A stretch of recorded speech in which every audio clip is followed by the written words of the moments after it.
Une commune de 4300 habitants dans une région rurale. Sigüenza ne déborde pas d'activités économiques. La grande ville la plus proche, Madrid, est à 130 km de là. Pourtant, c'est dans cette localité du centre de l'Espagne que des dizaines de migrants vivent et travaillent. Dans le bâtiment, les espaces verts ou la restauration. Comme beaucoup d'autres, le village manque de main-d'œuvre. Les jeunes fuient la campagne. Le patron de l'établissement ne peut donc pas se passer de ces renforts venus d'autres pays.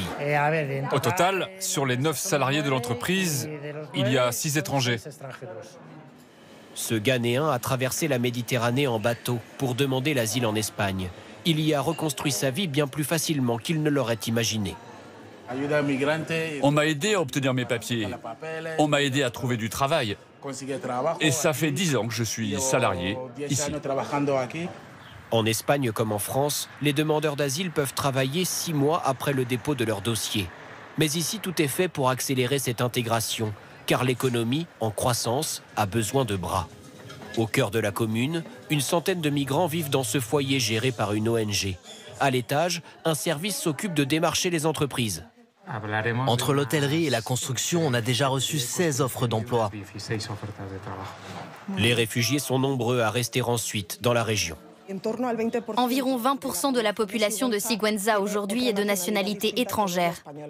Au rez-de-chaussée, formation aux métiers qui recrutent et à la culture locale. Ça vous plaît la tortilla? Il y a aussi des cours d'espagnol, mais beaucoup n'en ont pas besoin. Après les Marocains, les nationalités les plus représentées sont les Colombiens et les Vénézuéliens, comme cette femme de 52 ans venue avec sa fille. J'ai déjà eu des formations en hôtellerie, en écotourisme et j'ai eu aussi une formation en commerce. L'Espagne accorde moins l'asile que la France et le salaire mensuel minimum est inférieur de 400 €. Mais ce Sénégalais est convaincu qu'il y a plus d'opportunités de ce côté des Pyrénées. Vous voulez rester en Espagne ou aller dans un autre pays? On voulait rester en Espagne. Pour quelle raison? Pas la France par exemple? La sécurité, il y a du travail quand même.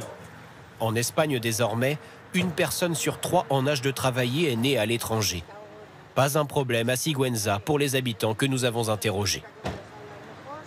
Ces villages sont en train de mourir. Donc ces gens qui arrivent redonnent de la vie. Ça repeuple la commune. Il y a beaucoup de migrants, mais ça ne pose aucun souci ici. Pas de problème d'intégration? Non. Si l'Espagne ouvre ses portes, ce n'est pas seulement pour l'économie. L'explication est aussi démographique, l'une des plus faibles natalités du continent. 1,19 enfants par femme en moyenne, contre 1,6 en France. Grâce à l'immigration, la population espagnole vient de dépasser la barre des 49 millions d'habitants pour la première fois. Mais les autorités ne parviennent plus à gérer les flux toujours plus importants. Sur l'archipel des Canaries, un record d'arrivées illégales depuis les côtes africaines.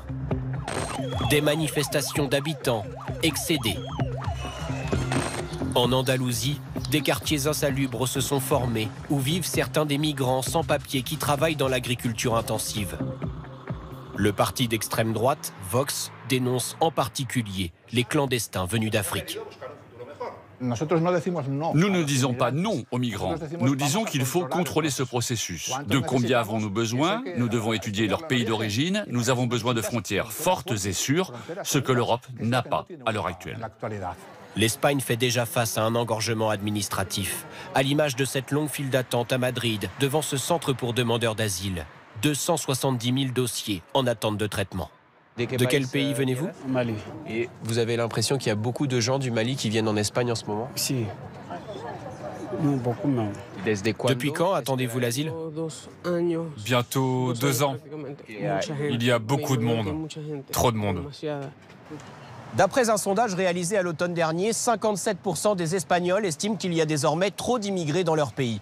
Mais la coalition de gauche au pouvoir veut poursuivre sa politique d'accueil et d'intégration. Elle envisage la régularisation de 900 000 sans-papiers au cours des 3 prochaines années, toujours pour répondre aux besoins économiques du pays.